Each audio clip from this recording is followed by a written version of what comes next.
नाशिकच्या त्र्यंबकेश्वरमध्ये एकनाथ शिंदेंच्या प्रचार सभेचं आयोजन करण्यात आलं होतं। यावेळी त्यांनी शिवसेनेच्या उमेदवारांना बहुमतानं जिंकवण्याचं आवाहन केलं। इंद्रायणी नदीमधील प्रदूषण रोखण्यासाठी प्रयत्न करत असल्याचं वक्तव्य अजित पवारांनी केलं। लोकांना स्वच्छ पाणी देण्याचं आमचं उद्दिष्ट आहे असं ते म्हणाले। आळंदीमध्ये बोलताना त्यांनी हे विधान केलं।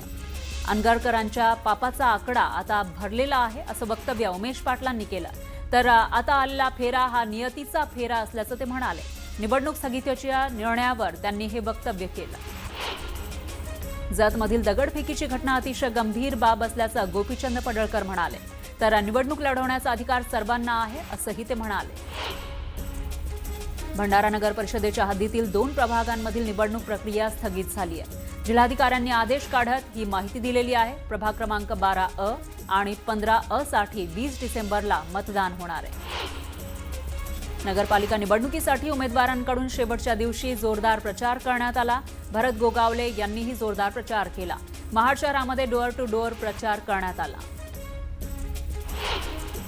राहुल गांधींनी कितीही डोकं फोडलं तरी निवडणूक आयोग काहीही करणार नाही असं पृथ्वीराज चव्हाण म्हणाले। कराडमध्ये बोलताना त्यांनी निवडणूक आयोगावर सडकून टीका केली। जालन्याच्या परतूरमध्ये रुपाली चाकणकर यांच्या कॉर्नर सभेचं आयोजन करण्यात आलं। यावेळी त्यांनी राष्ट्रवादीच्या सर्व उमेदवारांना निवडून देण्याचं आवाहन केलं।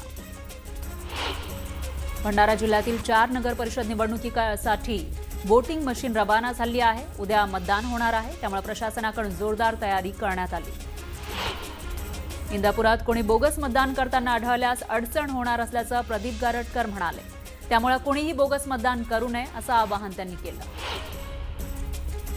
बुलढाण्यामध्ये 11 पैकी 10 ठिकाणी नगराध्यक्षपदासाठी निवडणूक होणार आहे। प्रशासनाकडून निवडणुकीची तयारी अंतिम टप्प्यात आली आहे। तर ईव्हीएम यंत्राचं वाटप करण्यात आलं आहे। ईव्हीएम घेऊन कर्मचारी मतदान केंद्रावर रवाना झाले।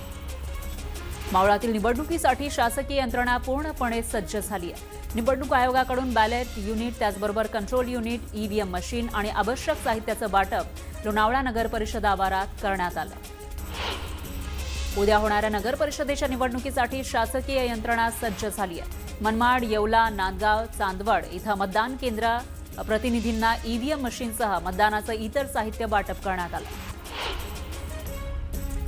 जळगाव जिल्ह्यातील 18 नगरपालिका निवडणुकीसाठी उद्या होणाऱ्या मतदानाच्या पार्श्वभूमीवर जिल्हा प्रशासन सज्ज झालंय। मतदान प्रक्रियेचे सुरळीत संचालन व्हावे, कोणतीही अडचण निर्माण होऊ नये यासाठी शिक्षकांसह विविध विभागातील प्रशासकीय कर्मचाऱ्यांना मतदानासाठी आवश्यक असणाऱ्या साहित्याचं वाटप करण्यात आलं।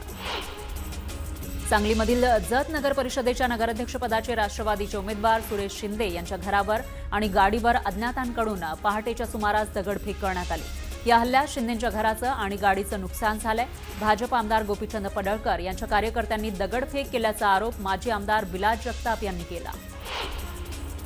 रत्नागिरी जिल्ह्यातील नगर परिषद आणि नगरपंचायतीच्या मतदानासाठी प्रशासकीय यंत्रणेची तयारी पूर्ण झाली आहे। 200 मतदान केंद्रांसाठी 1200 अधिकारी आणि कर्मचाऱ्यांची नियुक्ती करण्यात आली। पालघर जिल्ह्यातील 3 नगर परिषदा तर बाडा या नगरपंचायत निवडणुकीसाठी उद्या मतदान होणार आहे। यासाठी आज अधिकारी आणि कर्मचाऱ्यांना मतदान पेट्यांसह व्हीव्हीपॅटचं वाटप करण्यात आलं। 16,660 मतदार आहेत आणि 122 मतदान केंद्र उभारण्यात आली आहेत। सिल्लोड नगर परिषद निवडणुकीमध्ये माजी मंत्री अब्दुल सत्तार यांची प्रतिष्ठा पणाला लागली आहे। नगर परिषदेमधून सत्तार यांचे पुत्र अब्दुल समीर शिंदे सेनेकडून रिंगणात आहेत। भंडारा शहरामध्ये बाहेरून येणाऱ्या वाहनांची तपासणी केली जाते। वाहनात पैसे, दारू किंवा अन्य साहित्य आढळल्यास कारवाई केली जाते। भंडाऱ्यामध्ये 5 निवडणूक अधिकारी आणि कर्मचारी पोस्टल बॅलेट विना मतदानापासून वंचित राहण्याची शक्यता आहे। नगर परिषद निवडणुकीच्या तोंडावर पोस्टल मतपत्रिका उपलब्ध नसल्यानं प्रशासनात खळबळ माजली। नशिराबाद नगर परिषद निवडणुकीच्या पार्श्वभूमीवर भाजप सेना युती विरुद्ध राष्ट्रवादी काँग्रेस असा थेट सामना रंगलाय। प्रचाराला काही तास शिल्लक असतानाच राष्ट्रवादी काँग्रेस पक्षाचे उमेदवार प्रभागातील प्रत्येक घरी पोहोचले। घरोघरी जाऊन मतदारांशी संवाद साधला। सांगलीच्या शिराळा नगरपंचायतीमधील प्रभाग 4 मधील नगरसेवक पदाची निवडणूक लांबणीवर पडली आहे। त्यामुळे निवडणूक आयोगाच्या आदेशानुसार 2 डिसेंबरला प्रभाग 4 मध्ये फक्त नगराध्यक्ष पदासाठी मतदान होईल।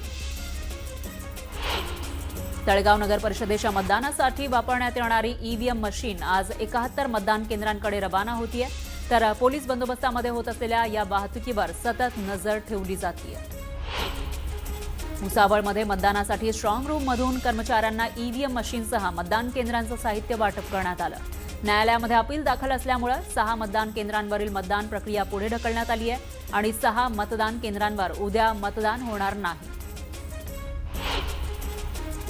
नशिराबाद नगर परिषद निवडणुकीच्या पार्श्वभूमीवर झालेल्या प्रचार सभेत मंत्री गुलाबराव पाटील यांनी विरोधकांवर टीका केली.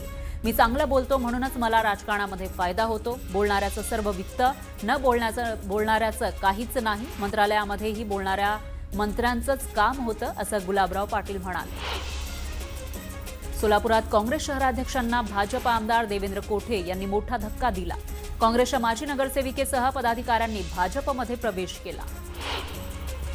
परळीला भस्म करायचं काम ज्यानं केलं त्याला मत मागण्याचा काय अधिकार आहे, असं म्हणत खासदार बजरंग सोनवणे यांनी धनंजय मुंडेंवर टीका केली. पंकजाताईंना विरोध करण्यासाठी देवाभाऊंनी धनंजय मुंडेंना छुपी मदत केल्याचा आरोपही त्यांनी केला. आमदार महेंद्र दळवींची आमदारकी कोणत्याही क्षणी जाऊ शकते असं विधान खासदार सुनील तटकरे यांनी केलं. गावात नाही पत आणि माझे नाव गणपत अशी दळवींची अवस्था आहे, असा टोलाही तटकरेंनी लगावला.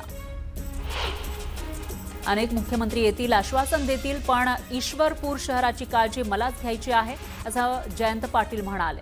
ईश्वरपूर शहराचा विकास कोणालाच करायचा नाही, सर्वांचा उद्देश मला पराभूत करायचा आहे, असा टोला त्यांनी मुख्यमंत्री फडणवीसांना लगावला. रोहा नगर परिषदेच्या नगराध्यक्षपदाच्या उमेदवार वनश्री शेंडगेंसाठी सभा घेण्यात आली. रोह्यामध्ये राष्ट्रवादीच्या वनश्री शेंडगे आणि शिवसेनेच्या शिल्पा धोत्रे यांच्यामध्ये अटीतटीची लढत होणार आहे. बार्शीचे आमदार दिलीप सोपल यांनी पालकमंत्री जयकुमार गोरेंनी निधी आणण्यासाठी कोणाकडे जाणार या वक्तव्याला प्रत्युत्तर दिलं. निधी आणायला मुख्यमंत्र्यांकडे जाणार आहे. शासनाचा निधी म्हणजे वडिलोपार्जित इस्टेट नाही, असं म्हणत सोपल यांनी पालकमंत्री गोरेंना जोरदार प्रत्युत्तर दिलं. सांगोल्यामध्ये निवडणूक आयोगाच्या भरारी पथकाकडून भाजप आणि शेतकरी कामगार पक्षाच्या प्रचार कार्यालयांची तपासणी करण्यात आली. शहाजीबापू पाटलांच्या कार्यालयाची तपासणी केल्यानंतर रात्री उशिरा निवडणूक आयोगानं ही तपासणी केली. आमदार संतोष बांगर यांनी हिंगोली शहरातील कॉर्नर सभेतून थेट उपमुख्यमंत्री शिंदेंना फोन लावला. यावेळी फोनवरून बोलताना शिंदेंनी आचारसंहिता संपल्यावर आझम कॉलनीचा विकास करण्याचं आश्वासन दिलं. साताऱ्यातील कराड आणि मलकापूर नगर परिषद निवडणुकीमध्ये महायुती आणि महाविकास आघाडीमधील घटक पक्षांनी एकत्रित येऊन भाजपला आव्हान दिलं.